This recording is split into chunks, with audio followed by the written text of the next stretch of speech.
नमस्कार, माझे नाव वैष्णवी विनोद आठवले. मी इयत्ता 7वी शिकत आहे. माझ्या शाळेचे नाव शिवाजीराव उर्फ बाबासाहेब सुर्वे माध्यमिक विद्यालय निवळी. मी आज तुम्हाला प्रामाणिक लाकूड तोड्याची गोष्ट सांगणार आहे.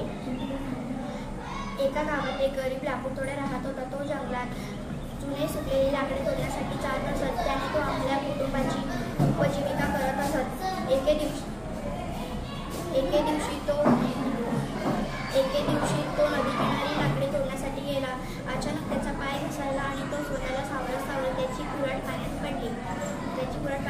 तो विचार करू लागला की ही नदी खोल आहे, माझी कुऱ्हाड मला परत कशी काय मिळेल, आणि तो त्याच नदीकिनारी बसून रडू लागला.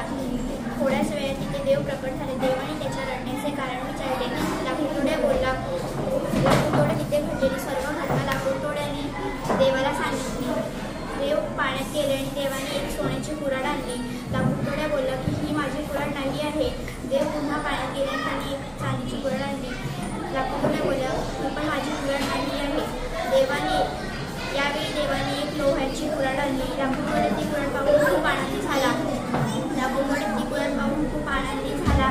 आणि देवाने ती कुऱ्हाड त्याला दिली. देव बोलले तुझा हा प्रामाणिकपणा पाहून मी तुला खूप आनंदी झालेलो आहे, म्हणून ह्या तिन्ही कुऱ्हाडी मी तुला बक्षीस म्हणून देऊ इच्छितो.